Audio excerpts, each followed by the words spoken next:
کہتے ہیں، لیکن دیکھیے ایسا ہے کہ 6 سوال تھے، ان میں سے پہلا سوال بنیادی ہے اور جس میں یہ بات آئی تھی کہ بھائی یہ مسئلہ ائمہ اربعہ کے درمیان اختلافی ہے، تو دلائل کے اعتبار سے کون سی رائے راجح ہے اور کیا امام احمد وغیرہ کی رائے پر ہم عمل کر سکتے ہیں۔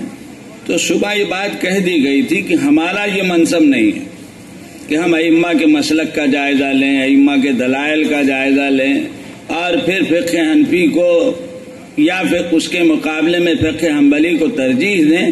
یہ ہمارا مقام نہیں ہے، یہ ہمارے بڑوں کی کہی ہوئی بات ہے، ہم بھی یہی مانتے۔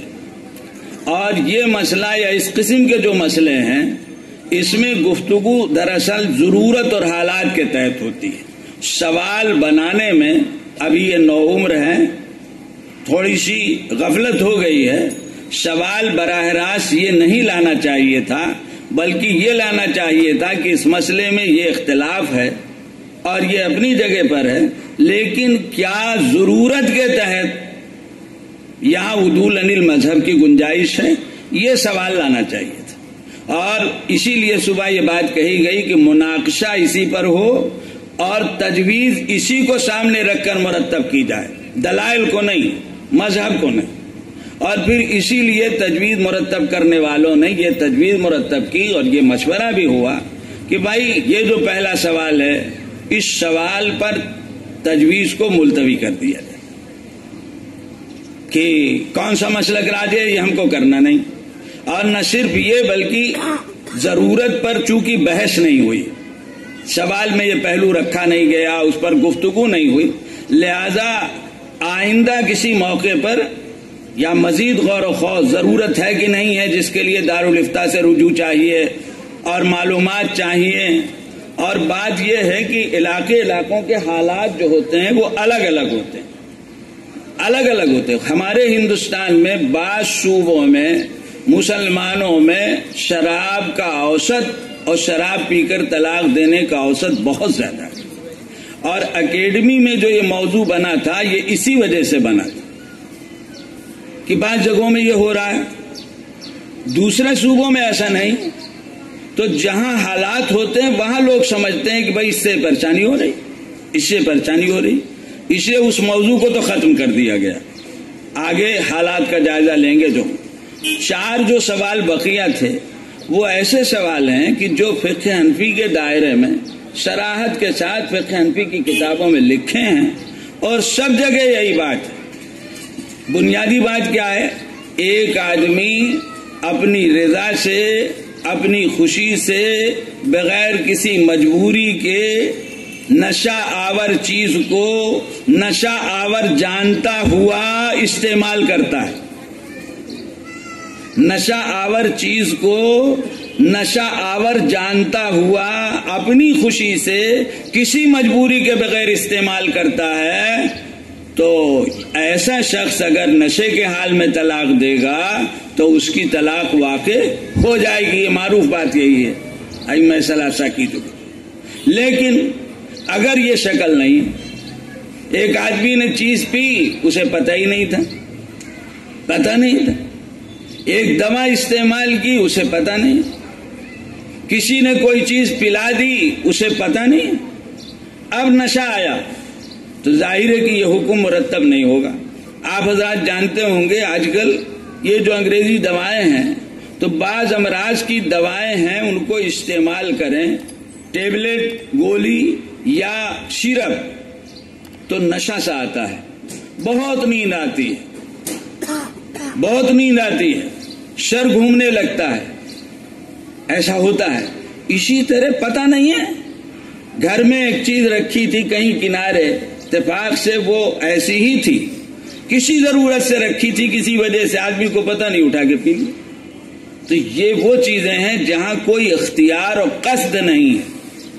تو جہاں نشے کے پیدا ہونے میں نشہ لانے کا قصد نہیں ہے، اس کے تحت جو بھی جزیات ہیں وہاں پر اگر ایسی حالت میں کوئی طلاق دے گا تو طلاق نہیں ہوگی۔ یہ فقہ حنفی کا مسلمہ ہے، تمام کتابوں میں جزیہ موجود ہے، دوسرے حضرات کا بھی مل جائے گا، یہاں کوئی وہ جرم یا گناہ نہیں۔ یہ 4 جو سوال تھے، ایک مرتبہ حضرت فرما رہے، میں سنا دے رہا ہوں، جائز اور حلال چیز کے استعمال سے اگر کسی شخص کو نشہ طاری ہو گیا اور حالت نشہ میں اس نے بیوی کو طلاق دے دی تو یہ طلاق شرعاً معتبر نہیں ہوگی۔ جائز اور حلال چیز کے استعمال سے کبھی ایسا ہوتا ہے، رکھے رکھے ایک چیز میں نشہ پیدا ہو گیا، ہم سمجھ رہے ہیں یہ شربت فلاں چیز کا رکھا ہوا ہے، اسی حیثیت سے ہم نے استعمال کر لیا، حالانکہ اس میں نشہ تھا۔ دوسرا سوال، اگر کوئی شخص نشہ آور حرام چیز کا استعمال ایسی صورت میں بطور دوا کے کرے جبکہ ماہر مسلم اطباء کی رائے میں اس مرض کا علاج اسی نشہ آور چیز ہی سے ہو سکتا ہے اور وہ نشے میں آ کر اپنی بیوی کو طلاق دے دے تو اس کی یہ طلاق واقع نہیں ہوگی۔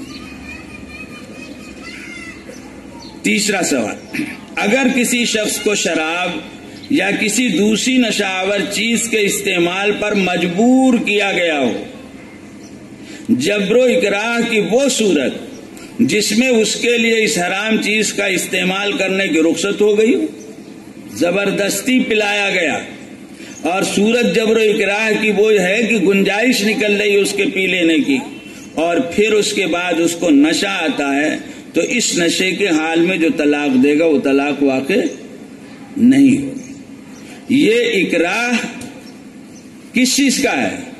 طلاق دینے کا نہیں ہے۔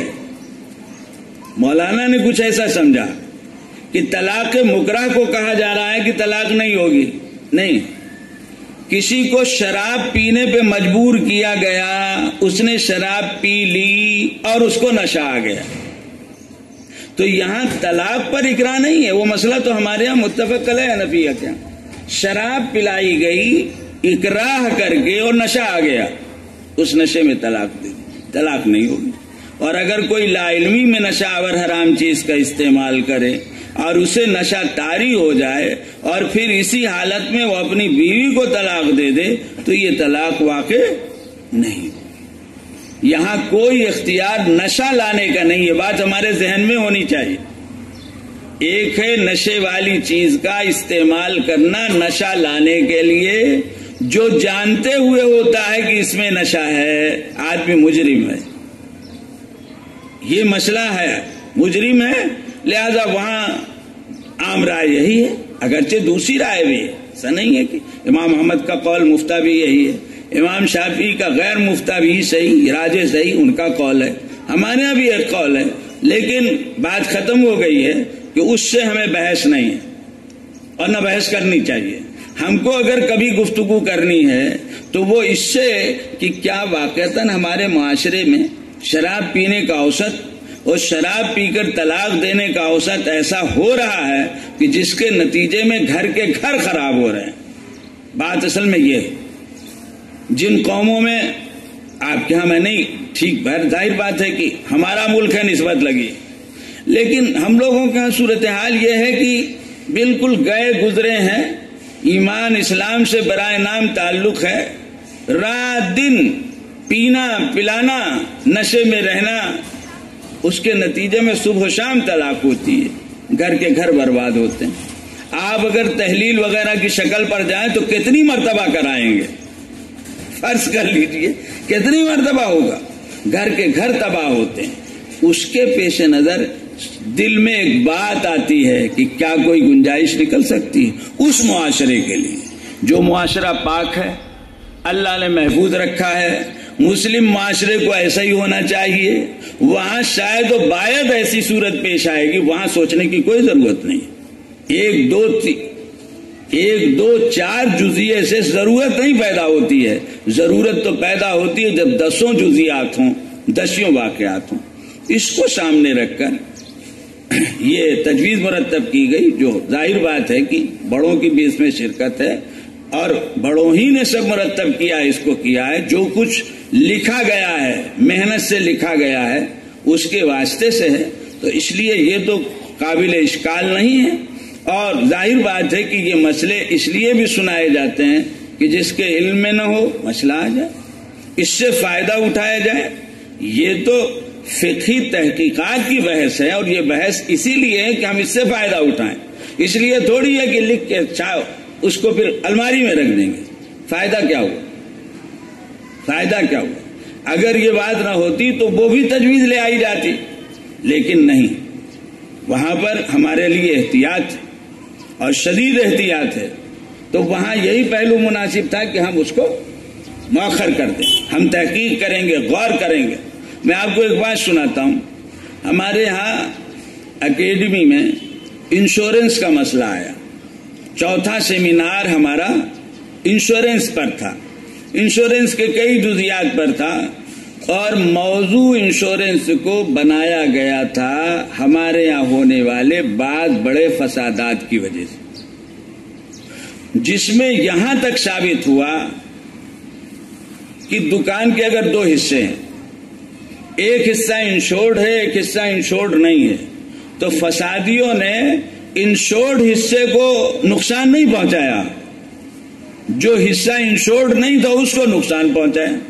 اس طرح کی بہت سی چیزیں ہوں۔ انشورنس ہوتا ہے تو گورنمنٹ سے رقم کا حاصل کرنا آسان ہو جاتا ہے، اس کو سامنے رکھ کر موضوع بنایا گیا، پوری بحث ہوئی، پوری گفتگو ہوئی، مقالات لکھے گئے، تجویز مرتب کرنے کے لیے جب بیٹھے تو انشورنس کمپنی کے کاغذات کو پڑھنے والوں نے بتایا، جو وہاں لیے ہوئے تھے ساتھ میں، کہ اس میں جو لکھا ہے اس کے مطابق فسادات کی صورت میں کوئی مارا گیا اگر مثلا نقصان ہوا تو کچھ نہیں ملے۔ تو وہیں پہ بات ختم کر دی گئی، وہیں بات ختم کر دی گئی۔ کوئی ہمارا مقصد تو یہ ہے کہ مسلمانوں کا کچھ بھلا ہو جائے، جب نہیں ہونا تو ختم کرو۔ مزید تحقیق جاری رہی، اگلے سیمینار سے پہلے کمپنی کے کاغذات فراہم ہو گئے کہ نہیں یہ مطلب نہیں ہے بلکہ اس کے ساتھ یہ وضاحت ہے، چنانچہ اگلے سیمینار میں تجویز پاس ہوئی۔ ہمارا جو تجاویز کا مجموعہ ہے ما حوالہ اس میں یہ تفصیل لکھی ہوئی ہے۔ حالات ہے، تحقیق کرنے کی ضرورت۔ اگر یہ معاشرہ پاک ہے بہت اچھی بات ہے، اب رہ گئی یہ بات کہ اس کو موضوع کیوں بنایا، تو بھائی اب یہ اصلاً ہمارے نوعمر فضلاء ہیں، کیا موضوع بنائے؟ کچھ ان کے پیش نظر بات یہ بھی ہے کہ اگر ہم ایسے موضوع کو اپنائیں جس پر گفتگو ہو چکی ہو تو لکھنے والوں کو کچھ سہولت ہوگی، مواد موجود ہے کتابوں میں، اس طرح ان کو مشق ہوگی اور یہ آگے بڑھیں۔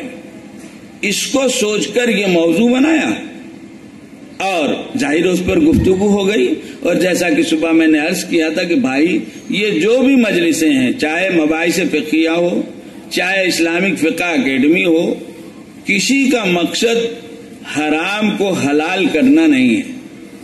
سب علماء ہیں، سب دین کا کام کرنے والے ہیں، سب کے یہاں خوف خدا ہے کسی نہ کسی درجے میں، سب کو احساس ہے کہ اللہ کے یہاں جواب دینا ہے، تو کوئی ایسا نہیں سوچ سکتا۔ ایسی نیتوں کو سوالات اس لیے نہیں آتے کہ ہم کو تو اسے جائز کرنا ہی کرنا ہے۔ میں نے صبح عرض کیا کہ یہ بھی نہیں ہوتا کہ تجویز لانی ہی لانی ہے، نہیں، پوری بحث اور پھر بھی کوئی تجویز نہیں آتی۔ میں نے آپ کو سنایا انشورنس پہ پورا مباحث سب کچھ ہو گیا، تجویز نہیں آئی، ملتوی کر دیا گیا۔ نفع اس کا تفصیلات سامنے آتی ہیں، کچھ معلومات آتی ہیں، اور ہمارے یہاں تو بسا اوقات ایسا ہوا ہے کہ جو چیزیں لکھی گئیں، سنائی گئیں، بعض بڑے ارباب افتاء نے بھری مجلس میں ان کی رائے دوسری تھی، لیکن ایک رائے تھی، دوسری رائے سامنے آئی تو بھری مجلس میں انہوں نے اعلان کیا کہ بھائی میں اپنی رائے سے رجوع کرتا ہوں، مسئلہ میری سمجھ میں آ گیا۔ الحمدللہ یہ سب ہوا ہے، ہوتا رہتا ہے۔ اس لیے نیتوں پر حملہ ہمیں نہیں کرنا چاہیے، ہم تو ویسے بھی مسلمان تو ہیں ہی، اور اللہ کا فضل ہے کہ دین کی خدمت میں لگے ہیں، تو ہم یہ کیوں سوچیں کہ نیت پر حملہ آسان نہیں ہوتا، تقویٰ ہونا اللہ بہتر جانتے ہیں۔ تو بہرحال اس کے پیچھے نیت اچھی ہے. یہ لوگ وہاں دیکھتے رہتے ہیں، دیکھا انہوں نے، ان کا جی چاہتا ہے، اللہ کا فضل ہے کہ یہ ہندوستان میں جو یہ اجتماعی کام شروع ہوا تو اس نے ہندوستان کے اندر اور ہندوستان کے باہر تحریک پیدا کی. ہمارے یہاں کئی صوبوں میں لوگوں نے فقہی مجالس قائم کی، اور جیسے یہاں کا جنوبی افریقہ میں لوگ سوچ رہے ہیں، افغانستان میں سلسلہ شروع ہو گیا ہے. پاکستان کے لوگوں کو حسرت ہے کہ ہم ایسی کوئی تنظیم نہیں بنا سکے کہ اس طرح کا کام کر سکیں. چونکہ اجتماعی مذاکرہ جو ہوتا ہے اس کا معاملہ ہی کچھ اور ہوتا ہے. بہت سے پہلو روشن ہوتے ہیں، بہت سی چیزیں سامنے آتی ہیں جو انفرادی محنت اور کوشش میں وسعت مطالعہ کے باوجود نہیں ہوتی. آپ نے یہ بات سنی، حضرت مولانا کے خطاب میں موجود ہے. اور آج اگر ہم یہ کہیں کہ یہ چیز اتفاقی بن چکی ہے دنیا کی تمام اکیڈمیوں کے درمیان کہ وقت کے جتنے نئے نازک مسائل ہیں ان میں کوئی مفتی تنہا فیصلہ نہ کرے. بالخصوص عدول عن المذاہب، مذہب اور قول ضعیف مذہب کا اس پر عمل کرنے کے سلسلے میں تنہا اپنی رائے سے کوئی فیصلہ نہ کرے، بلکہ مشاورت اور اجتماع کو اپنائے جتنا ممکن ہو، تاکہ اپنے اوپر اکیلے ذمہ داری نہ آئے، بلکہ یہ کہ بھائی سب نے مل کے کیا ہے، غور و فکر کر کے کیا ہے. الہیرۃ النازلہ میں کیا ہوا ہے، حضرت تھانوی رحمۃ اللہ علیہ نے کتنی محنت کی ہے، مفتی شفیع صاحب رحمۃ اللہ علیہ نے اس کو لکھا، مولانا تقی صاحب نے لکھا، اور مکہ اور جدہ کی اکیڈمیوں کے سیمیناروں کا یہ فیصلہ ہے، اور ہماری اکیڈمی کا بھی اس موضوع پر فیصلہ ہے. اکیلے فیصلہ نہ کرو، مل کر کرو، اجتماعی طور پر کرو. اس میں احتیاط ہے، اسی سب کو لے کر یہ سب کام ہو رہا ہے. اللہ کی ذات سے امید یہ ہے اچھی بنیاد پڑے گی، پڑی ہے. غلط فہمیاں تو ہوتی ہیں، مختلف وجوہ سے ہو سکتی ہیں، اور جن حضرات کو غلط فہمیاں ہیں ہم ان کے حق میں کوئی بدزبانی بھی نہیں کرتے، نہ ہم کو کرنا چاہیے، نہ بدگمانی کرنا چاہیے. بہت سی غلط فہمیاں وقت آنے پہ دور ہو جاتی ہیں. بہت سے کام شروع ہوتے ہیں تو انگلیاں اٹھتی ہیں، زبانیں کھلتی ہیں. کام جب اپنا نتیجہ دکھانے لگتا ہے تو زبانیں بند ہو جاتی. امام ابو حنیفہ پر بہت سے لوگ نقد کرتے تھے، لیکن جب حقائق کھلنے لگے تو بہت سے لوگ پیچھے ہٹ گئے. حضرت مجدد الفسانی اور شاہ عبدالحق محدث دہلوی کے درمیان منافرت تھی. چونکہ حضرت مجدد الفسانی ظاہر بات ہے کہ وہ دوسری لائن علم کے باوجود اور یہاں، لیکن وقت آیا ایک دوسرے سے قرب کا سمجھنے کا موقع ملا تو وہ غلط فہمی شاہ عبدالحق محدث دہلوی کی دور ہو گئی. حالات ہوتے ہیں تو غلط فہمیاں ہو سکتی ہیں جن کو دور کرنے کی کوشش کرنی چاہیے، اور نیتوں پر حملے سے ہم کو بہرحال بچنا چاہیے. اللہ کی ہم اپنے حال سے یہی امید رکھتے ہیں، یہ محنت اور کوشش اللہ کے لیے ہے، دین کے لیے ہے، مسلمانوں کی رہنمائی کے لیے ہے، اور خاص طور سے جن مسائل میں ابتلا ہوتا ہے انہی کو موضوع بنایا جاتا ہے. معاشی، اقتصادی اور بعض مرتبہ معاشرتی مسائل ہیں جو الجھن پیدا کرتے ہیں. طلاق ہی کے باب میں بہت سے مسئلے ہیں تو ان کو بھی موضوع بنا لیا جاتا، محض اس لیے کہ اگر کوئی پہلو گنجائش کا کہیں نکلتا ہو امت کو فساد اور بگاڑ سے بچایا جا سکے. بس آگے کوئی اور نیت نہیں ہوتی، نہ نیت الحمدللہ، نہ حضرت مولانا وہاں سے اتنی دور سے چل کر آئے، نہ حضرت مولانا دارالعلوم دیوبند کے محترم استاد ہیں، اور میں اور یہاں بہت سے قاسمی بیٹھے ہوئے ہیں. اللہ کا شکر ہے وہ نسبت ہم سب کے ساتھ لگی ہوئی ہے، اور یہ ہم سمجھنا چاہیے کہ اس قبیل کا کوئی کام اللہ اگر لے رہا ہے تو یہ نسبت قاسمیت ہے. نسبت قاسمیت ہے جو بہت بڑی نسبت ہے، جو اپنے اندر بہت پھیلاؤ رکھتی ہے. جہاں حنفیت ہے تسلب کے ساتھ لیکن تعصب کے ساتھ نہیں. شاہ ولی اللہ صاحب کا مسلک اور علماء دیوبند کا مسلک اعتدال ہے. اگر یہ نہ ہوتا تو کتنے مسئلے ہیں جن میں ہم دیکھ رہے ہیں کہ ہمارے اکابر نے دوسرے مذاہب پر فتویٰ دی ہے. شروع حدیث دیکھیے، آپ فتاوی دیکھیے، کیا چیز ہے. حضرت تھانوی حضرت گنگوئی وغیرہ سے بڑھ کر پکے حنفی ہم نہیں ہو سکتے، نہ ان سے بڑے متقی ہو سکتے ہیں اپنے حالات میں، لیکن حضرت تھانوی نے نہ جانے کتنے مسئلوں میں مسئلے غیر پر فتویٰ، مذہب غیر پر فتویٰ دیا ہے، دوسرے لوگوں نے دیا ہے، حالات کی بات ہوتی ہے۔ مفتی کفایت اللہ صاحب رحمۃ اللہ علیہ نے بچے کی طلاق کے وقوع کا فتویٰ دیا، بچے کی طلاق کے وقوع کا۔ کیوں؟ کہیں حالات ایسے ان کے سامنے آئے ہیں کہ جہاں انہوں نے اسی کو بہتر سمجھا ہے، اس لیے کہ وہاں اگر معروف قول پر فتویٰ دے رہے ہیں تو اس کے نتیجے میں بڑی خرابیاں پیدا ہو رہی ہیں۔ یہ ہمارے اکابر کا اسوہ ہے۔ ضرورت، حالات، صورتحال، اس کو سمجھنا۔ مفتی کے لیے فتویٰ دینا بہت آسان ہے، کیا مشکل ہے؟ یہاں بیٹھے بیٹھے لکھ دیا، کمرے میں بیٹھے بیٹھے لکھ دیا، حجرے میں بیٹھے بیٹھے لکھ دیا، لیکن جس کے لیے ہے، جس کو برتنا، اس کا کیا ہو؟ عورت کہہ رہی ہے میرے شوہر نے مجھ کو 3 طلاق دی، مرد کہہ رہا میں نے طلاق ہی نہیں دی ہے، اختلاف ہو رہا۔ کتابوں میں کیا کیا لکھا ہے؟ قابل عمل ہے؟ کتابوں میں لکھا ہے، عورت نے خود سنا ہے، لہذا 3 طلاق اس کو ہو گئی۔ اب شوہر کو اپنے اوپر قابو نہ دے، شوہر اگر مجبور کر رہا ہو شوہر کو قتل کر دے، آپ بتائیے، بھاگ جائے گھر سے، آپ بتائیے، شوہر کو قتل کرے گی تو مجرمہ ہوگی، جیل میں جائے گی کہ نہیں جائے گی؟